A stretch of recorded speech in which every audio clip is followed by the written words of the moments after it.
This segment brought to you by Heinen Brothers Ag, farmers helping farmers by offering quality aerial and ground application, fertilizer, ag chemicals, and anhydrous ammonia. Call today to protect your crop yield. Thanks for staying with us. Let's catch up with Duane and Mark Gold at the Wichita Farm and Ranch Expo during the Market Shootout IX. Duane Toews joining you once again from the Wichita Farm and Ranch Expo Market Shootout IX, a program that KFRM provides to around 500 producers across Kansas that take in the event. An opportunity to catch up with the analysts specifically to talk about one commodity, and an opportunity to catch up with Mark Gold. Mark, you drew soybeans, and maybe as much volatility there that we see as of late, but looking to the future, further into the fall and on to next year, give a little opinion on how you think the soybean market may react as we move forward. Well, we took a hit today because of the report, but when you looked at the world supply on the soybean number, it came down a little over 2 million metric tons, which is a little bit positive out here.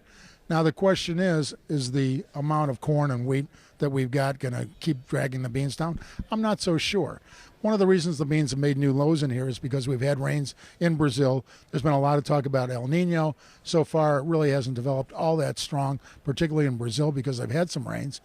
But this is like talking about rains in April in the United States. We've got the whole summer in Brazil to see what's really going to happen there. And because they are looking at raising so much grain this year, predominantly beans, that if they lose 10, 20% of their crop for whatever reason, you got a bean market. So do I want to be bearish down here at 850 beans? You know, I'll let somebody else try to get the last 50 cents that might be there. Now, there's some people that think, $6.50 beans are out there. I disagree.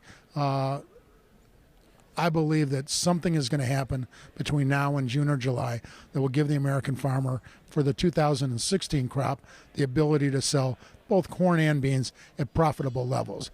I've been in the grain business over 40 years, and I've never seen a year yet where we didn't get one opportunity to sell grain at good prices. But right here at the lows, are we going to do it down here? No. Hopefully we're going to see some kind of rally.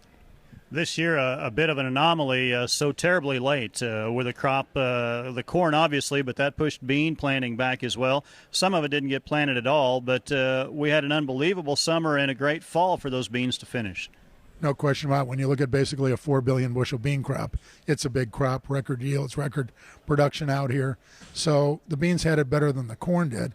We still had pretty good corn yields considering what happened in Illinois, Indiana, and Ohio, and Missouri.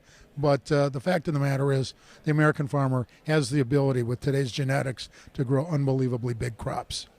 We saw what those yields can be this fall, beautiful fall harvest weather, and they came out maybe on record pace compared to some years, and they got to do that without firing up the dryers or anything else.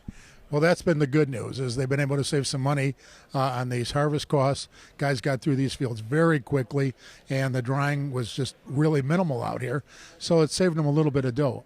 Now, hopefully, we've been doing this a long time, and hopefully the farmers have listened to some of the recommendations we made, that if they were putting grain in the bin, that they need to be trying to capture some carry that's out there, re-own it with call options. And I still think for the 15 crop, that makes a lot of sense. There's virtually no carry in the bean market, very little in the corn market.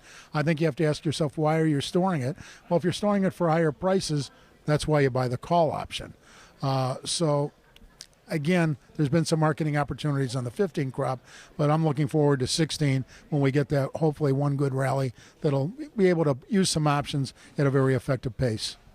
Well, our thanks to Mark Gold, Top Third Ag Marketing, joining us at the Market Shootout in Wichita at the Farm and Ranch Show. Thanks, Duane. Folks, don't go away. Next up, Duane visits with Tom Leffler about the cattle industry. I'm a patient of Kansas Regenerative Medicine in Manhattan. I had stem cell therapy in my hips and my left knee. My wife and I both are patients. We went down there the same day in November. Since then, my hips are feeling a lot better. I can work now most of the day if I want to. And before, if I worked in the morning, I was done in the afternoon, or if I worked in the afternoon, I was sure enough done for the rest of the day.